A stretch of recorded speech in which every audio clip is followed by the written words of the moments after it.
আজ থেকে কিছু মাস আগে ভারতের মিজোরামের চিফ মিনিস্টার আমেরিকাতে গিয়ে একটা বিবাদিত বয়ান দিয়েছিল, যেখানে ওনার তরফ থেকে দাবি করা হয় যে মিজো আর কুকি কমিউনিটি ভারত, বাংলাদেশ আর মিয়ানমারে ছড়িয়ে ছিটিয়ে রয়েছে এবং এদের একটা স্বাধীন দেশ দরকার।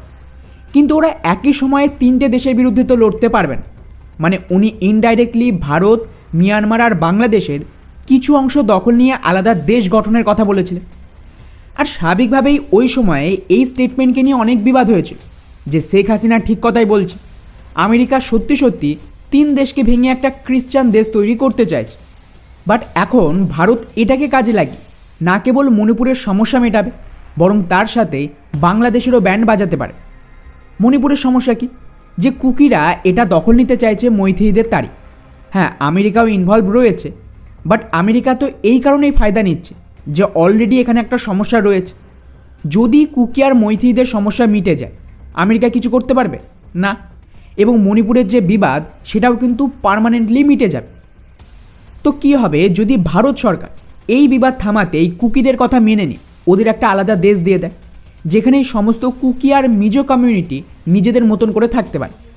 ওয়েল, এটা শুনে আপনারা বলবেন যে কি পাগলের মতন বলছি, ভারত নিজের দেশের জমি ওদেরকে দিতে যাবে কেন? তো বন্ধুরা, ভারত এখানে নিজের জমি দেবে না। ভারত এখানে বাংলাদেশের বিনিময় এই সমস্ত কুকি, মিজো যত ইনসার্জেন্সি গ্রুপ রয়েছে ভারত, বাংলাদেশ আর মিয়ানমারে, তাদের সাথে একটা ডিল করবে। কীরকম ডিল? এই যে মিজোরামের চিফ মিনিস্টার, যিনি নিজেও মিজো কমিউনিটি আর সরাসরি মণিপুরের দাঙ্গায় যুক্ত রয়েছে, এরাই কিন্তু আমেরিকার মদদে পুরো ইকোসিস্টেম চালাচ্ছে, যেখানে এদের উদ্দেশ্য আলাদা একটা দেশ তৈরি করা, এবং এটাকেই আমেরিকা কাজে লাগাচ্ছে ভারতের বিরুদ্ধে। তো ভারত যদি এদেরকে অফার দেয় সরাসরি যে ওরা মণিপুর থেকে সরে আসুক এবং তার বিনিময়ে ওদেরকে ভারত সরকার সাপোর্ট দেবে বাংলাদেশের চট্টগ্রাম এবং মিয়ানমারের কিছু অংশ নিয়ে নিজেদের একটা আলাদা হোমল্যান্ড তৈরির জন্য, তাহলে কিন্তু বিষয়টা ভারতের পক্ষে যেতে পারে। কারণ মোদ্দা কথা হলো আমাদের দেশের সুরক্ষা।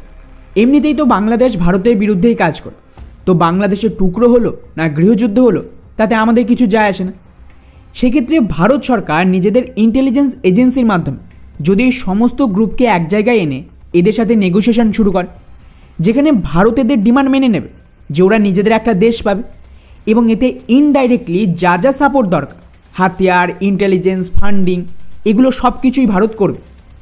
কিন্তু শর্ত হলো তার আগে ওদেরকে ভারতের মণিপুর এবং মিজোরাম সহ আশেপাশের সমস্ত রাজ্য ছাড়তে হয়, এবং বাংলাদেশের চট্টগ্রাম এবং মিয়ানমারের কিছু অংশে ওরা পুরো ফোকাস করবে, আর এই লড়াই ভারত থেকে ওখানে টেনে নিয়ে যায়।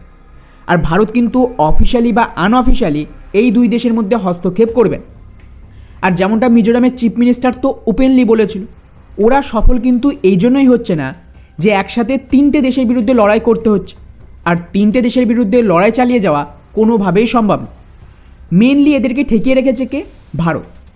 ভারতীয় ফোর্স মিয়ানমার আর বাংলাদেশের আর্মির সাথে কোঅপারেট করে, ইন্টেলিজেন্স শেয়ার করে, এবং এর ফলে এই সমস্ত গ্রুপ না চট্টগ্রাম আর না ভারতের নর্থ ইস্ট না মায়ানমার কোনো দেশেই পুরোপুরি ক্যাপচার করতে পারছে না। আর রিসেন্টলি বেশ কিছু ইঙ্গিত এসেছে যেখানে ভারত সরকার সমস্ত ইনসার্জেন্সি গ্রুপের সাথে আলাদাভাবে নেগোসিয়েশন করছে মণিপুরের সমস্যা মেটানোর জন্য। কিন্তু যতক্ষণ এই সমস্ত কমিউনিটি নিজেদের হোমল্যান্ড না পাচ্ছে, এরা তো থামবে না, কারণ ফান্ডিং আমেরিকা আর বিভিন্ন চার্চের মাধ্যমে কন্টিনিউয়াসলি আসতেই থাকবে। ফলে ভারত এখানে এক ঢিলে দুই পাখি মারতে পারে। একদিকে মণিপুর আর নর্থ ইস্টের যে ইনসার্জেন্সি, তার সমস্যা পার্মানেন্ট মিটে যাবে এবং মণিপুর সম্পূর্ণ মৈথিলিদের হাতে হ্যান্ডওভার করা যাবে, আর তার সাথেই বাংলাদেশের এই যে ভারত বিরোধিতা তাকেও একটা শিক্ষা দেওয়া যাবে। ফলে উভয় দিক থেকে কিন্তু লাভ ভারতেরই হবে, এবং 70 বছরের যে একটা স্ট্রাগল চলছে এই পুরো রিজনে, তারও অবসান করিয়ে একটা পার্মানেন্ট শান্তি আনা সম্ভব। হ্যাঁ, বিষয়টা এতটাও সহজ নয়, কিন্তু যখন ভারতের মতন কোনো দেশ এখানে ইন্টারফেয়ার করবে, আমাদের অ্যাসেটসকে কাজে লাগাবে, এবং তারপর যদি ওরা নিজেদের এরিয়া ক্যাপচার করে আলাদা একটা দেশ বানাতে পারে, তাকেও তো কাউকে সাপোর্ট দিতে হবে। সেটা কে দেবে? ডেফিনেটলি ভারত। যদি ভারত কোনো দেশকে মান্যতা দেয়, আশা করি বলার প্রয়োজন নেই যে ধীরে ধীরে বাকি দেশও এদেরকে অ্যাকসেপ্ট করে নেবে। উদাহরণ হিসেবে বাংলাদেশকেই দেখো, ভারত বাংলাদেশকে স্বাধীন করে 1971-এ, তারপর এদের স্বীকৃতি দেয়, এবং বাকি দেশগুলোও ভারতের পথ ধরেই সেম কাজ করেছিল। যেখানে আমেরিকা আর ইউরোপ কিন্তু এর বিরুদ্ধে ছিল, তাও বাংলাদেশ একটা আলাদা দেশ হয়েছে। ফলে মিয়ানমার আর চট্টগ্রামে যা হচ্ছে তাদের এটুকু তো ক্লিয়ার যে বিষয়টি ভারতের পক্ষে যাচ্ছে, বিরুদ্ধে নয়।